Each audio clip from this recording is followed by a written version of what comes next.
Local breaking news this morning. A crash in South Moorhead had a vehicle facing sideways along the 8th Street and I-94 interchange earlier this morning.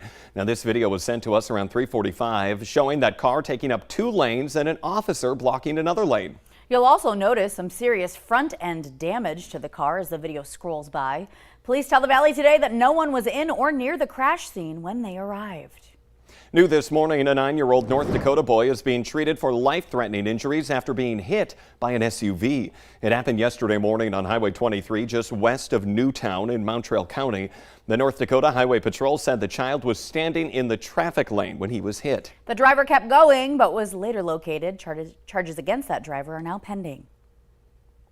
New this morning, if you saw all of those fire trucks in downtown Fargo earlier, we've got what's going on. It was an overheated microwave. It happened at the Graver Inn on Roberts Street. And now, as we mentioned, the microwave was to cause when firefighters raced to the scene around 2 this morning. They checked out the building and the apartment unit, and they made sure that everything was okay. 6:52 on our Friday. Time for a look at our storm team forecast with Lisa Green. Good morning. Good morning. Today we're looking at some conditions that are going to be on the unsettled side. We've got some rain showers out there. Here's a look outside in Fargo. Just a little hint of that sunrise, but overall a mostly cloudy, overcast kind of morning here.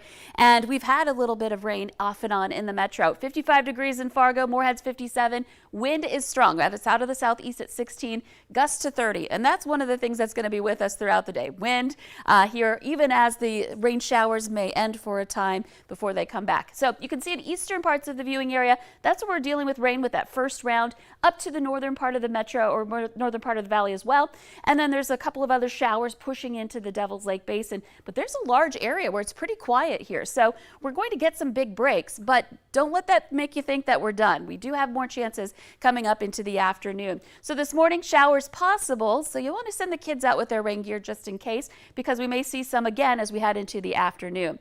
For Friday evening, may feature some showers, some cool temperatures today. We really don't warm up much, a high of 57. So it's going to feel cool all day and tonight for Friday Night Football. Saturday, looking at a chance for some lingering showers, and Sunday, more sunny, but it will be more on the breezy side. So conditions are feeling a lot more like fall and looking like it too. Yeah, that's for sure. Okay, Lisa, thank you this Friday morning.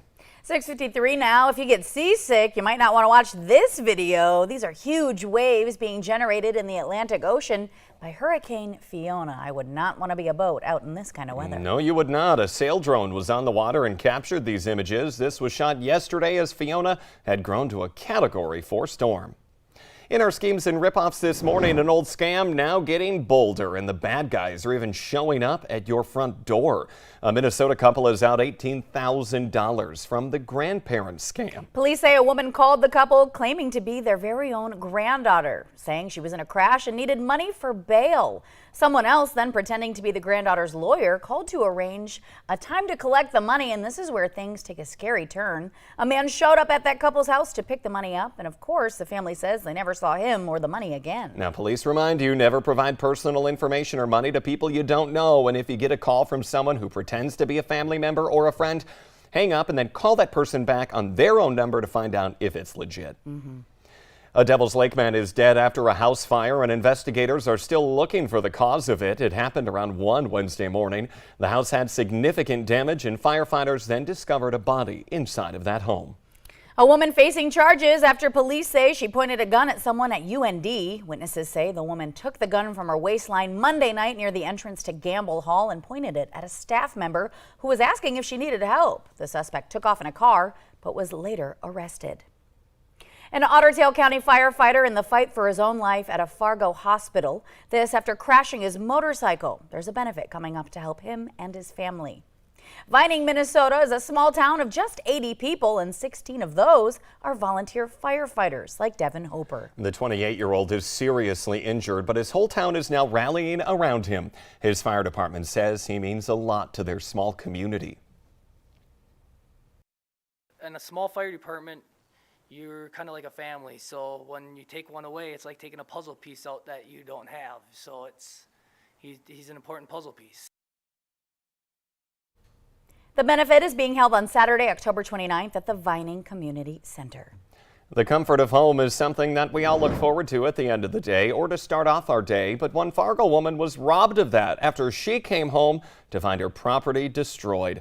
For Linda Hammond, the comfort and serenity of her backyard garden is gone. It's her sanctuary, a place to unwind and relax, and she says all of that was stripped away when a speeding car spun out and crashed through her fence right into her backyard. The crash not only damaged her property, it also hurt her sense of home. It feels like you've been violated in some way. It's like somebody came into your house and messed with it. This is my sanctuary. This is the place I enjoy in the backyard, and somebody violated that space. No one was hurt in the crash. No one has yet been arrested. New this morning, an historic night for the Fargo-Moorhead Redhawks. The team won its first championship since joining the American Association of Professional Baseball back in 2011. Now, the Redhawks defeated the Milwaukee Milkmen in an instant classic. This video never gets old. Listen to this. They were down by 6 runs, all before rallying to win it all in the bottom of the 10th inning. I played in the World Series and I was way more nervous for this than in 2008, which is hard to believe, but this for us, it means the world to all of us, everyone in this organization. I know I'm putting a lot of words, but it's still hard to really fathom and put this into words right now. That was Coach Coast. Many of you know is a former pro ball player who was the catcher for the Redhawks from 96 to 99, all before he got called up to the big leagues. And there's a big celebration as well right there. All right, good for those guys. Also great for Fargo, too. Glad he's getting his milk intake, by the way. All right, listen to this. Corn dazed, corn phased, corn mazed. A new corn maze is luring everybody in the Valley this fall season. I got lost in that intro there. The Valley Today's Jillian Trudeau is out live at the Corn Maze to check out what people can expect to see or maybe not see when they're getting lost. Good morning, Jillian. Do you know where you are right now? Is it still morning? It feels like I've been out here for days. I'm lost. But that's why it's called Lost in the Valley. You know, out here this is their second year, and it's because they wanted to expand, and expand they did.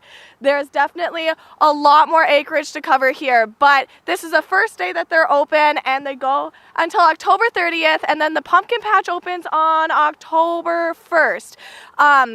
And there's also local wineries and local breweries that they'll have stands out here. So it's called Days in the Maze. So just imagine getting lost with a drink. So it's a little bit more survival mode at that point. But if you are a little anxious, there are GPS that you can locate yourself on, which I'll probably pull up here pretty soon because I am pretty lost. So if you need more information or tickets, go on our website at valleynewslive.com. Okay, you know what? Fun for quite literally all ages. Yeah, and okay, if you don't show up on Monday, Jillian will know where to find you in that corn maze then. We'll come searching for you. Yeah, okay. Jillian Trudeau reporting live this morning. Thank you very much. You have probably spotted the changing fall colors in your own neighborhood, but if you want a bigger picture, the Pembina Gorge in northern North Dakota is really showing off right now. The red, yellows, oranges, all expected to be their best through mid-October. And we have a link on valleynewslive.com to the best places to see fall colors across all of North Dakota. I could just look at that video all day long. Now, Minnesota's DNR also has its fall color finder up and running. We can check it out for northwestern Minnesota. Is approaching about 50% of its peak color right now, and we'll be checking in on that throughout the week as well right here on the Valley Today. I love it. All things fall coming your way, folks. Yeah, we sure are. Well, the Today Show and CBS Mornings are just about to start, but the Valley Today rolls on. You can find us on the CW. Thanks for joining us this Friday.